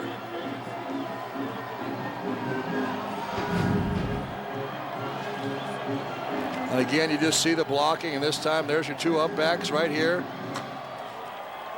They're just going to go and block out, and then what they're doing on that play is to keep everybody from the outside from collapsing. Nice job of Reynolds to, as you say, leap in for the touchdown. Talked about this Argo defense. Henry Burris flashing his big smile. They've allowed an average of just 16.8 points a game, and with 26 here tonight, the Stampeders nudging them over that for sure. As Pinball Clemens grudgingly admitted yesterday, this is a litmus test for his Toronto team. All 5 wins in that streak have come against Eastern opponents, 3 of them against Hamilton. And here tonight, facing one of the strong teams in the West in Calgary. Oh, remember the one stat as well. When they win their turnover battle, Toronto was 7-0. 2 costly turnovers already. Bashar Livingston back to his 15-yard line. Livingston is thrown out of bounds by the rookie Ron Johnson, and a flag. 61-yard kickoff. 12 yards on the return. So there's a youngster on the field. There's no flag. Someone ran onto the field. And the youngster was picking up the tee for San Angeles. Take a look at that back throw cross body intercepted by Brian Clark. That got it all started offensively. And it finished off by the 1-yard plunge by Joffrey Reynolds, although it was aided by the 29-yard reception by Copeland to take it to the 1. I knew I saw a flag out there. There was, in fact, a flag, and it's offside against the Stampeders. Are going to have to re-kick, moving the ball back to their 30-yard line. Well, this gives opportunity, potential for a good return and hopefully good field position for the Argonaut offense to start with. But they've got to take advantage, Mark. We've talked about the fact they've had a 12-play drive and a 10-play drive, and all they got to show for it is 4 points. And they're getting all of their big play athletes back from injury on the offense. They've got Ricky Williams in the backfield, Andre Talbot back, Miles Soward finally fully healthy and looking for their first touchdown in 2 games. Big deep kick, this time Livingston from his 12. Bashar Livingston upfield and hammered by Brian Clark. Oh, did he put a lick on the Argo returner, a 67-yard kickoff and a 19-yard return. And you talked earlier about the 2 running backs being warrior candidates. Brian Clark, from the start of this game to an hour early in the 4th quarter, has really made his presence felt. Stopping, tackling Ricky Williams, the big interception, special teams. Wes Cates shaken up on the play. You see Livingston coming down, and looks like he's got a little lane, but look at 48, Brian Clark. Just close that and take him down hard. So Brian Clark with a big tackle on special teams for the Stampeders. Next Saturday, it's football night in Canada from the Rogers Centre in Toronto. The CFL on CBC with the Stampeders and Argos in the rematch of this home-and-home series. 6:30 Eastern, 3:30 Pacific. Pre-game show underway with Elliott and the panel. First down for the Argos at their own 32. Time running out here. Trying to mount a 4th quarter comeback. It's a screen to the backside, and Jeff Johnson is hammered.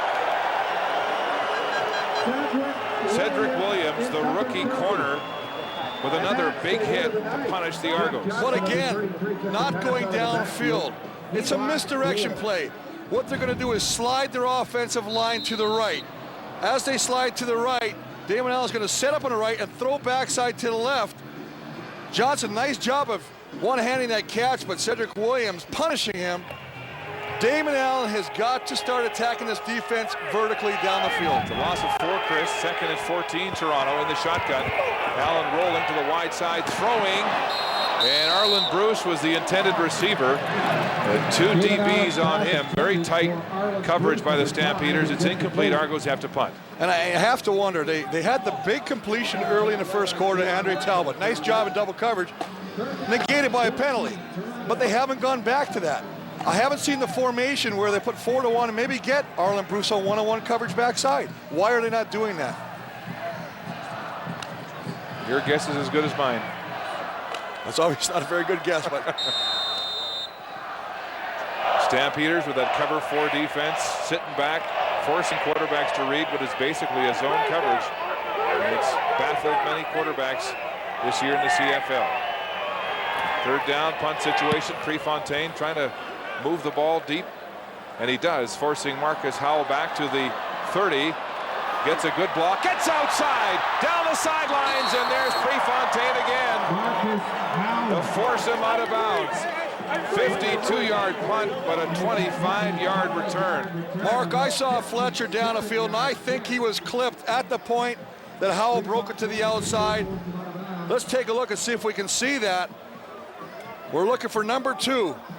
Just as he gets in.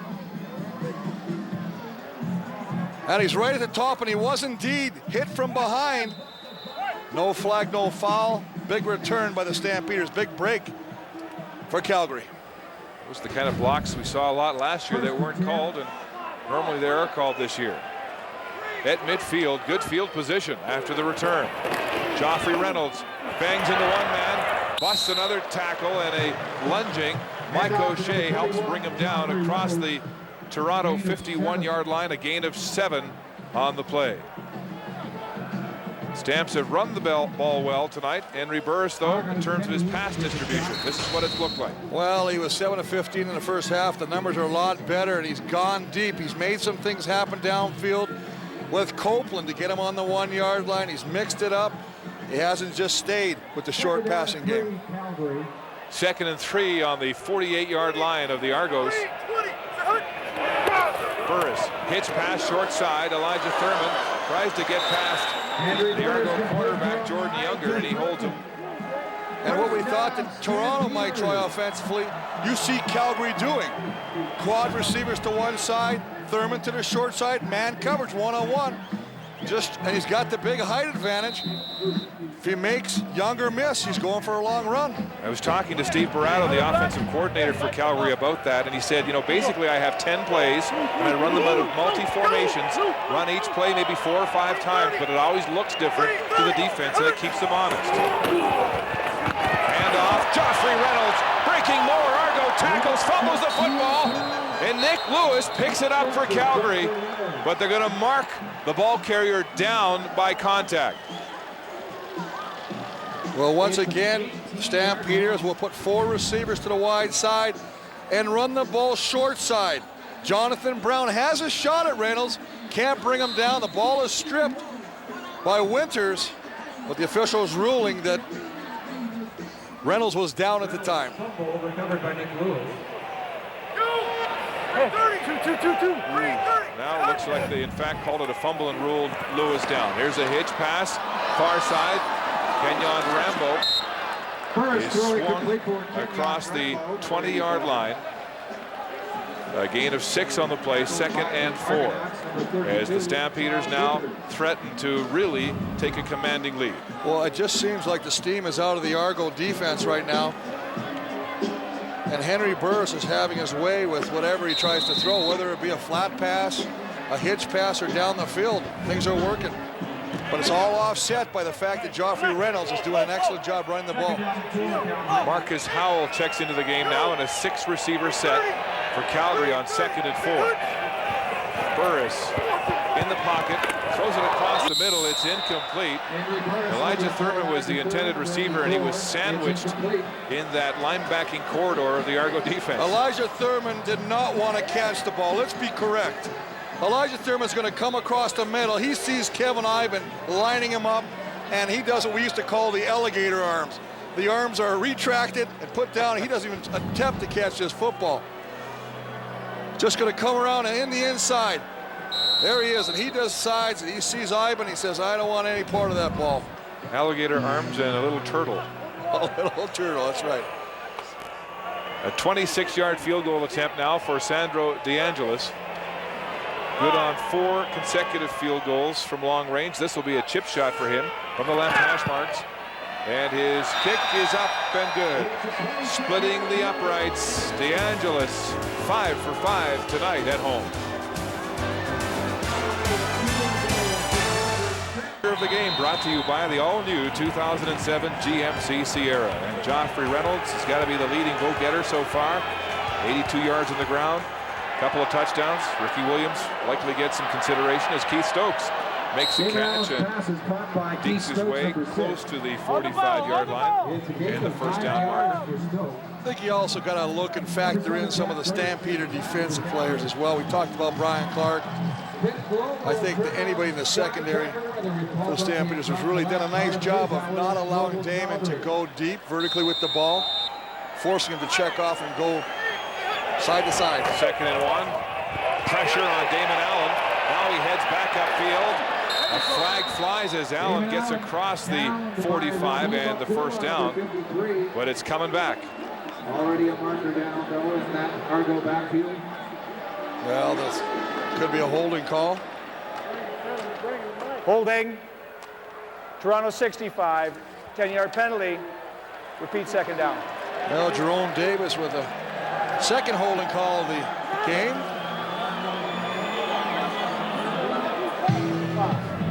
Not happy with that. He's over on the right-hand side. There he is right there. He's working against Demetrius Maxey on this play. Not really sure about that call. Davis has had his hands full with Maxey and Abdullah. There's a flat pass out of the backfield to Keith Stokes, who's getting some work now in place of Ricky Williams, and he'll be short of the first down. You have to be impressed with Raheem Abdullah. The effort this guy puts forth, not only rushing the pass, but recognizing the swing pass and getting out there and hustle. This is what's contagious to your teammates. Raheem Abdullah is having himself a whale of a football game. 3rd and 4, the Argos will go for it.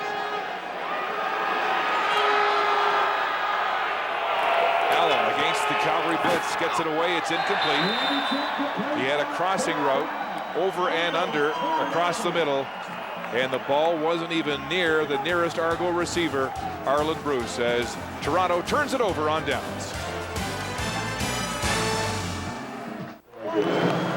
A few years ago, Raheem Abdullah suffered a heart attack and was told he would never play football again, and he's fooled everybody, and he's putting fear in everybody's hearts now. Well, watch this. We know he's been a thorn in Damon Allen's side, rushing the quarterback. Look at the hustle from that end spot all the way over on the speedy Keith Stokes. Talking about contagious, it's a spark plug. Everybody on the defense feeds off that. Remember when he was playing for Edmonton, they told him his career was over because of a high cholesterol problem that led to the heart attack. And he got in a fitness program and got his health situation under control and has come back to be one of the league's finest pass rushers in the CFL. And if you've just joined us, this is the game summary so far. Sandro DeAngelis with 5 field goals, several in the first half from real long range. Joffrey Reynolds, look at the offensive contribution by him tonight. The Stampeders have the game's only 2 touchdowns.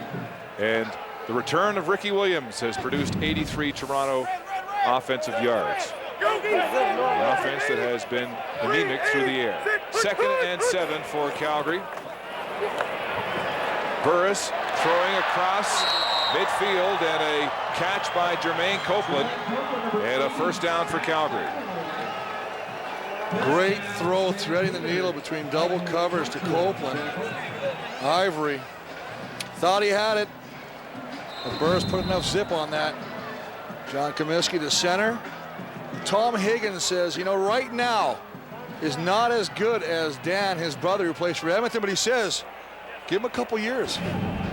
He'll be better. Quite a compliment. Comiskey family of Windsor, Ontario, producing some big hoggies in this league. Handoff is blown down with a flag on the play. On 1st and 10 for Calgary.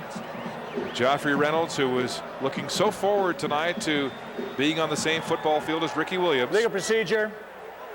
Calgary 66, 5-yard penalty. Repeat first down. And Reynolds has certainly upstaged his more famous counterpart from Texas in Williams. Well, I think that they've both had what I consider really good games. I've been impressed with the way that Ricky Williams has run the ball when he had his opportunity, but I agree with you. 1st and 15, staggered cadence, couldn't draw the Stamps offside, and the pass is low and incomplete. Kenyon Rambo was sitting out there on the wide side flats. Third down, Calgary. Stampeder Football Club wants There's Abdullah and the Pastek and this Calgary defense, which has shut down the Toronto Argonauts here tonight, allowing them but 3 points on a field goal and a punt single. And Brian Clark, the leader of this defense. I didn't mean what I said last week. I apologize. Well, Brian Clark is the leader, as you say. He makes all the checks, the defensive calls on the adjustments according to what the offense is showing. 2nd and 15 for the Stamps. 3-man Toronto rush as they drop 9. Burris throwing to the wide side is complete by Rambo. Knocked out of bounds for a first down at the 10-yard line. Well, these are precision routes because Copeland runs this perfectly. This is double. They got Steinhauer. The safety's over there. He's over top. But look where he sits. He's below. Carter's above. And who's in the middle catching the ball? The receiver. Nice job. Gain is 16 on the catch by Rambo. And it's first down at the 10-yard line. Argos stacking the line of scrimmage now. Bring the blitz, flat pass, Jermaine Copeland. Heading upfield, reaching for the 5-yard line. And he's tackled quickly. Well, recognizing the coverage, one-on-one, trying to get the ball quickly in a hitch pass. If Copeland can shake the tackle by Clifford Ivory, he can go into the end zone, but Ivory, nice job of bringing him down. Gain of 4 on the play. Second down from the 6-yard line of the Toronto Argonauts. And the Stamps can get a first down before going into the end zone. Here comes the blitz against Burris. Now he's throwing to the end zone, and it's intercepted. Kenny Wheaton with a diving pick to stop the Stampeders.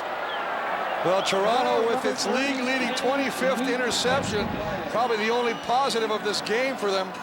But as you say, Kenny Wheaton reads this, leaves his feet.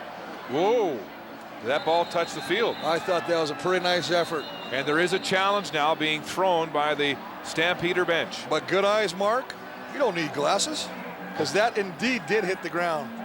I'm all over you, man. I'll borrow your glasses. Well, the world knows I have these glasses from the pharmacy after I lost my other Calgary ones. is challenging, but the pass was incomplete.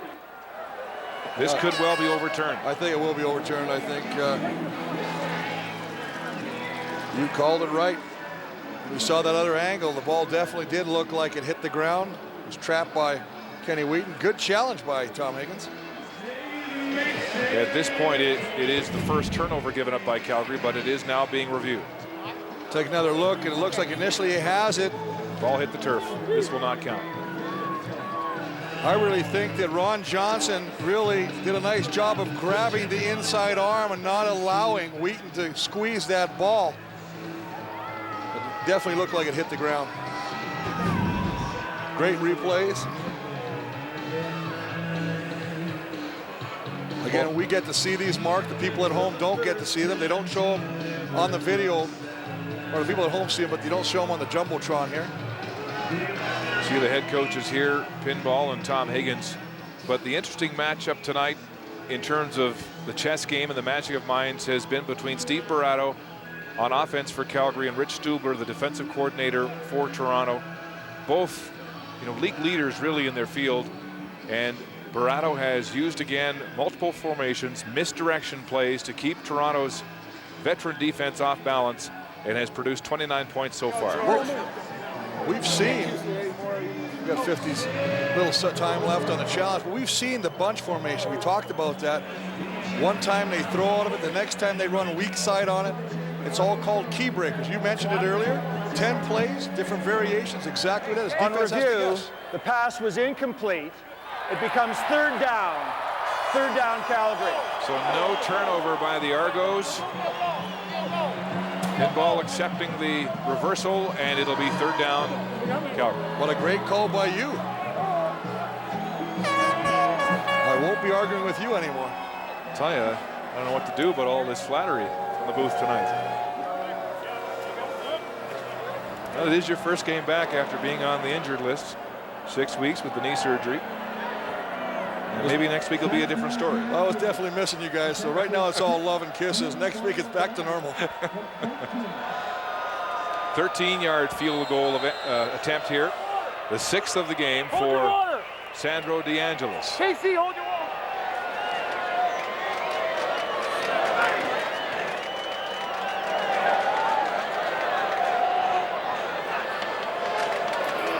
DeAngelis splits the uprights. his 6th field goal of the game to tie his season best. Back at McMahon Stadium in Calgary, the Stampeders with a 32-4 lead over Pinball Clemens and the Argos, who have been unable to mount any offense tonight. There's Damon Allen under pressure from Anthony, throws it away, gets it complete. No, it's stripped from Jeff Johnson, who had it momentarily and then lost it. And once again, look who's in the vicinity. John Grace, who's had a terrific night on defense for Calgary. Well, all these linebackers have really been around the ball, especially this man, 48, Brian Clark. Going to come on the blitz, continues to work. Nice job of pulling up at the end, not following through on a hit with Damon Allen. But as you say, John Grace, Cornelius Anthony, Scott Cole, all over the field today. Allen on 2nd and 10 in the pocket. He's got time, can't find a receiver, now throws deep. Coming back to the ball, it's a completion to Arlen Bruce with a flag on the play. There is a flag down as Bruce made a tremendous effort to come back and make that 20-yard catch. The Argos' best weapon on offense hasn't been used much tonight. Well, you see a sign of frustration as Arlen Bruce slams that ball down on the turf after making the catch. Legal contact, Calgary 26, penalty is declined, first down. Grant Clemens getting the penalty for Calgary. 20-yard gain, the Argos will decline it and have first down at midfield.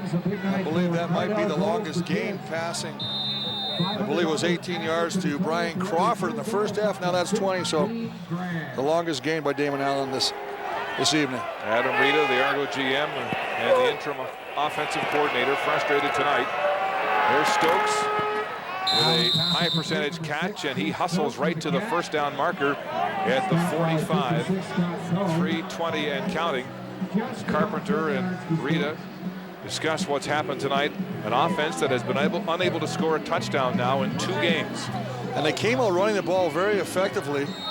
And then we thought that they would start doing a little play action. They've only used play action a couple of times.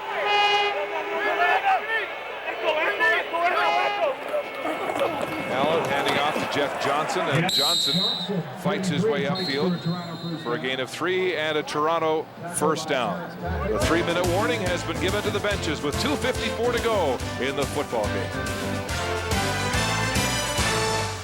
Club would like to wish 2:54 to go in this football game as Allen calls the next play on first down for Toronto. He's got that right finger bandaged, the middle finger he broke on the 3rd play of the very first series of the season, and it's been giving him difficulty. No doubt he still feels pain and will have to have another operation when the season's over. Allen in trouble, now he'll run, diving forward on first down. Well, he's diving forward, but I believe, again, it's the guy we've mentioned all day, Raheem Abdullah, who hops over the block, this time working against Bernard Williams, and comes around the horn and grabs the ankle of Damon Allen. Let's take a look at that. He's going to come from the bottom, and you see the cut block attempted by Bernard Williams, and he just grabs that ankle. Great hustle by Abdullah. 2nd and 4. Allen throwing back downfield deep. Bruce is open. Touchdown, Toronto. And the Argo offense finally finds the end zone on a 37-yard pass from Allen to Bruce. And it's a little late. Little late. May have caught the Stampeder secondary sleeping. A little comfort zone right there. But I love the fact that he at least goes downfield vertically. Something to build on.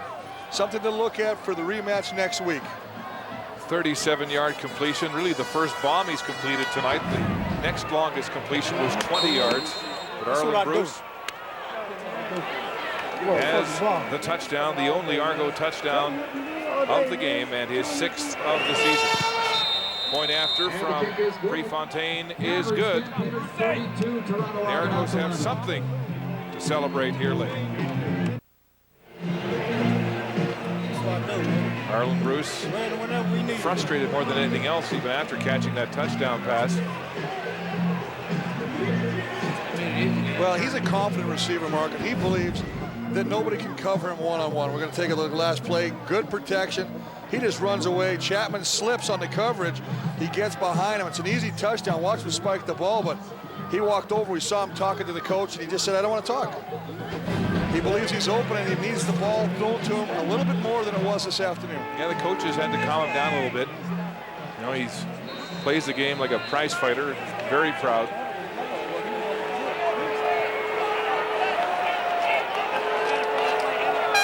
Hands team is in for the Argos, but they'll kick it deep to J.R. Ruffin at the 10. Ruffin now up the numbers, gets a block, cuts to the wide side of the field. Now he's got an escort. J.R. Ruffin looking for his second kick return of the year for a touchdown, stumbling at the 20.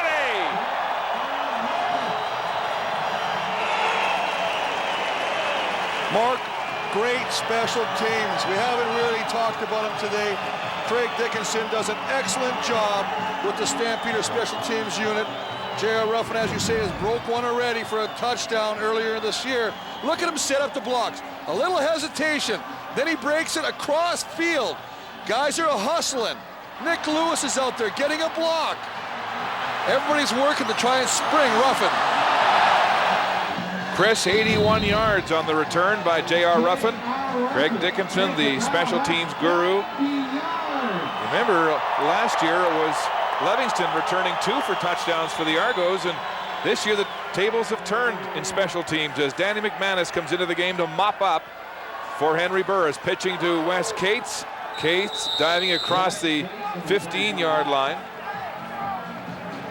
McManus suffering from back spasms earlier this week in practice, had to leave, and the third stringer David Corley came in to do the second string work, but Mac managed to survive the back spasms and in uniform tonight.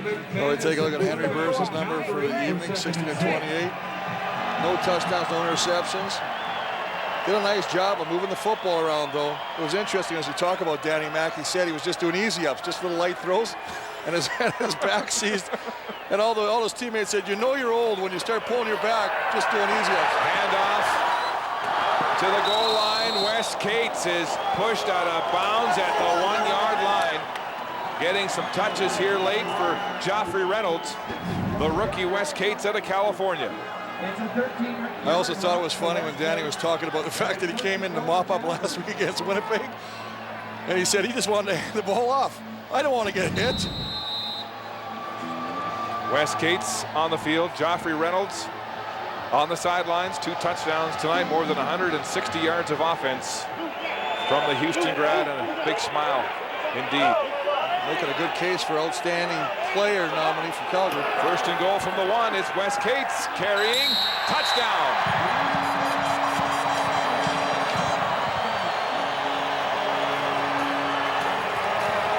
Wes Cates with his second CFL touchdown here in the late going.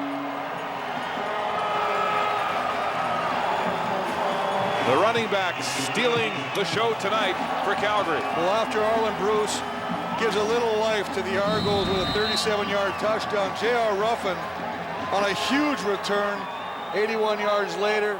They got great field position, and they've ended up by punching in 1 yard over by Wes Cates. They're rolling all cylinders, the Stampeders. DeAngelis with the point after, and it's a rout here tonight in Cowtown. Wes Cates with his second touchdown, continuing to make a case for Rookie of the Year in the West here. Well, there's nothing fancy. It's just straight ahead blocking. He's going to come over here, and there's the back, and he's just going to take it up. Got a helmet on a helmet. Nothing fancy. He's just going to come right back inside to the mass humanity and break the goal line for a second touchdown of the season. This Argo defense, which hadn't allowed a fourth quarter touchdown in 5 consecutive games, has given up 3 here tonight. Keith Stokes and Arlen Bruce are back to return this squib kick, and it doesn't get to them as the Argos rumble it back across the 50-yard line. Time to check your Corona game notes as far as the Argos are concerned. Well, I mean, looking at the score, I'm sure these are going to be quite good. Diversify your assets. We talked about getting everybody involved. Williams was involved in 16 of the 52 plays. They didn't go deep enough, didn't go vertical enough. Arlen Bruce, Tony Miles was a disappearing act. Defense, D is for domination. We talked about no touchdowns in 10 quarters. They've allowed 3 in this 4th quarter alone. For the Argos at quarterback, it's Michael Bishop now. Not pretty. Down, number 17. As far as the Argos are concerned, here's Michael Bishop now getting some late action. And his pass is incomplete, in and out of the hands of Michael Palmer, who had a couple of great catches last game to set up the game-winning field goal by Prefontaine. Now, Corona game notes for the Calgary Stampeders. Well, we did say this, Reynolds must rumble if you want to run play action and get your passing game going. 151 yards offense, 2 touchdowns. Really had a whale of a game. On defense, play the game in front of you. Don't get beat deep. They did a great job of not allowing anything to beat them deep, except for early in the 4th quarter, that Arlen Bruce touchdown.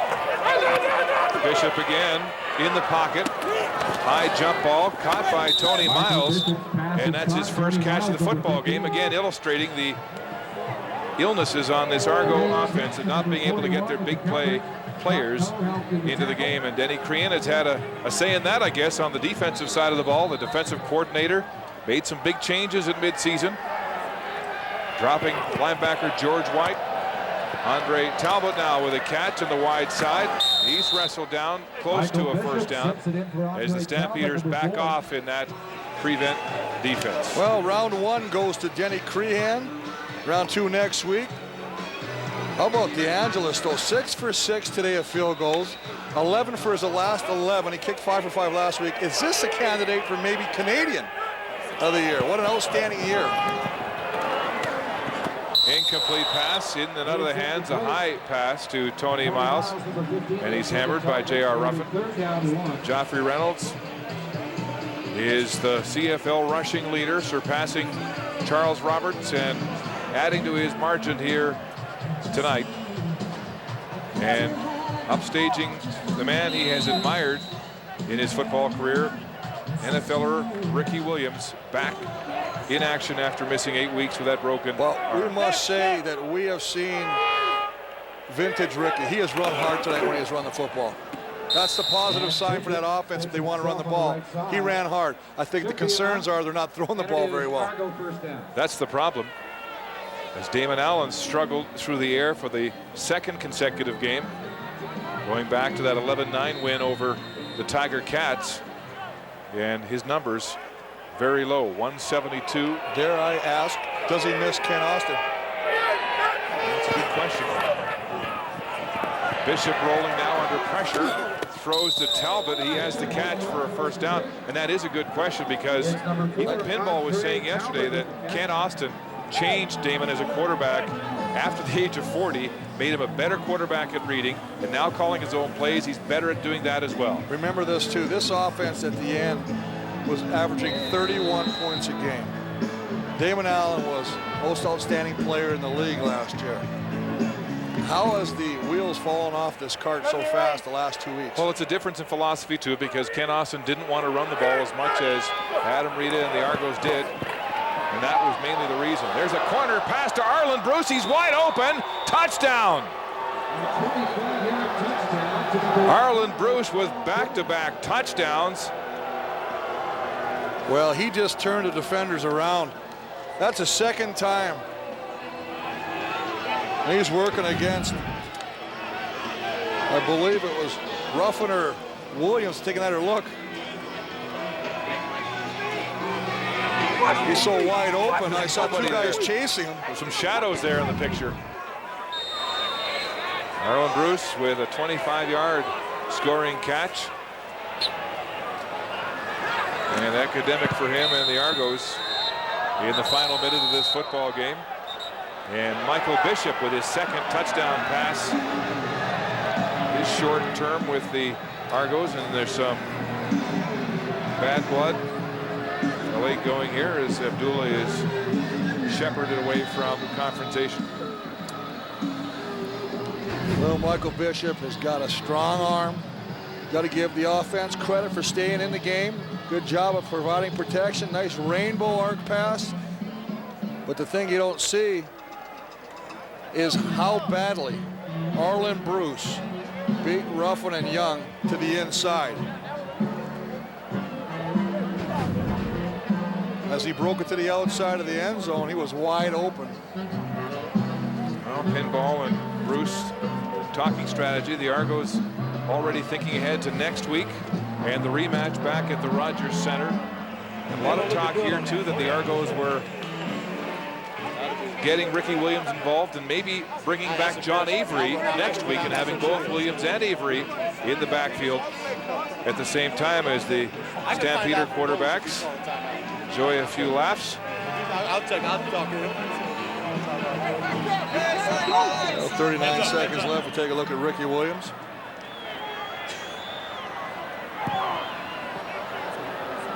Another squib kick. And J.R. Ruffin, so dangerous on that 81-yard return, high stepping his way and tackled across the 40-yard line. 15 yards on the return. Ruffin with a big 81-yard return tonight. Both teams meeting again 1 week from now. And he's getting a lecture from Denny Crean. Well, letting up. Don't be fooled by the route. 2 times Arlen Bruce has run the same out and up. Broke it back to the outside and being wide open, and that's exactly what Denny Crean is voicing his displeasure to him. It's a great point. I mean, they did really get sloppy in the last couple of minutes of this game in the secondary after shutting down Damon Allen. For the majority of the game, they kept everything in front of them. And at the end of the game, they got sloppy, but got to give credit to Arlen Bruce. Ran a great route. They gave both quarterbacks time to throw the football. Allen hit him once and Bishop hit him once.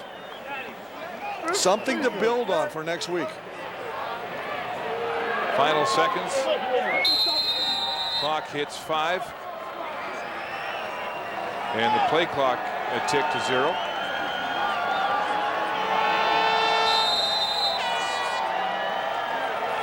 Manis will let the clock tick to 0. And this will be the final play of the game. As the fireworks fly and the gun sounds, it's all over at McMahon. The Calgary Stampeders have moved into a tie for first place in the West Division with the BC Lions, who play Saskatchewan tomorrow. And the 5-game winning streak by Toronto is over. Down to the sidelines now, and here's Steve with Joffrey Reynolds. Thank you very much, Mark. Joffrey, you stole a big part of the spotlight from that guy on the other side of the field tonight, Ricky Williams. I wonder how that makes you feel.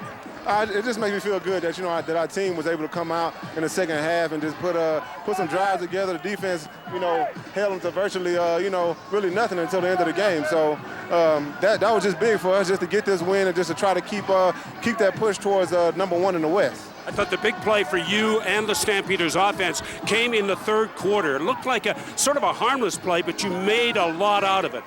Yeah, well, a little swing pass that we have a screen, which is just a glorified pitch, really.